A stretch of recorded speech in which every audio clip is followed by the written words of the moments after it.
Masagasaan na ang masasagasaan. Ito ang pagtitiyak ng bagong talagang chairman ng Senate Blue Ribbon Committee sa investigasyon kaugnay ng flood control scandal. Yan ang ulat ni Daniel Manalastas. Ang malas nila, mukhang may nakialam sa taas na nagbagyo ng 3 sunod-sunod, mukhang nagalit na si God eh. Para may divine intervention, para mabulgar lahat. Otherwise, tuloy-tuloy sila sa kasino kung nagpatuloy ito.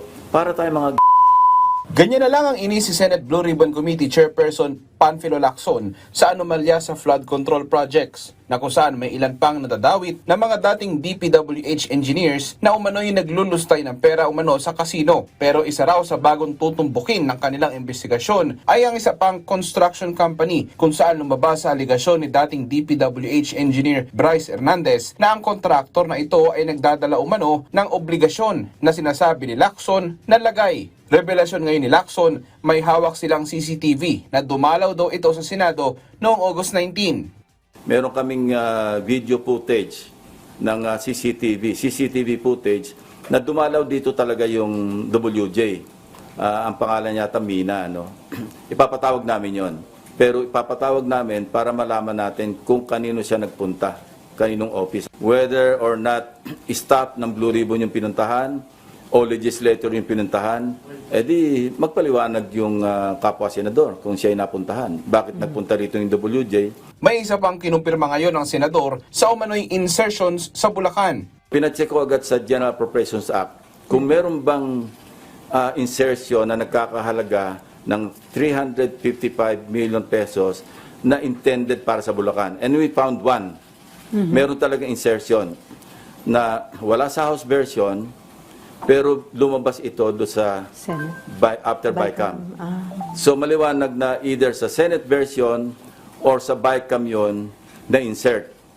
Isa sa tiniyak ni Senador Panfilo Lacson na wala siyang sasantuhin sa ginagawang investigasyon ng Senado hinggil sa anomalya sa flood control projects. Pero magiging gabay niya daw ang mga ebidensya. Ito ay sa harap din na may ilang mambabatas na lumulutang ang pangalan sa investigasyon. Kung masagasaan, masagasaan. Walang dapat santuin. Kasi kung meron tayong pagtatakpan, bakit pa tayo nag-iimbestiga? Kung may kasamahan po kayo, nandun sila, nagtatanong sila, nandun yung nag-aakusa sa kanila. Blindfold approach, if you know what I mean. Ayon kay Lacson, wala pa siya nakikita sa ngayon na pupwedeng maging state witness kahit maraming personalidad na ang lumalabas sa flood control scandal. Sa mga diskaya, sabi ng senador, mayroon pa silang kailangang gawin. Duda naman si Lacson kay Bryce Hernandez na nadadawit din sa paglulustay umano ng pera sa kasino. Si Bryce Hernandez naman, billion din yung kanyang chips to cash. Bukod pa yung cash to chips.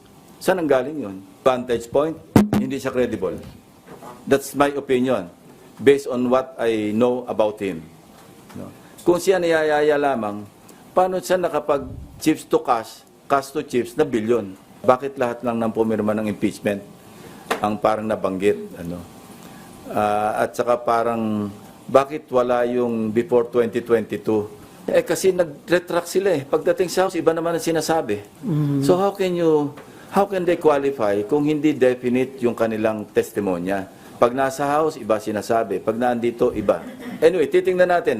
Hindi naman pinirmahan ni Senate President Tito Soto ang hirit ni dating Senate Blue Ribbon Committee Chairperson Rodante Marcoleta na isailalim sa Witness Protection Program ang mag-asawang diskaya. Sabi ni Soto, hindi naman daw pwedeng makakuha ng proteksyon sa gobyerno pero marami umanong nakuhang pera ng bayan. Hindi raw ito patas para sa ating mga kababayan. Ang kailangan daw para maging state witness ay ibalik ang nanakaw at magsabi ng totoo.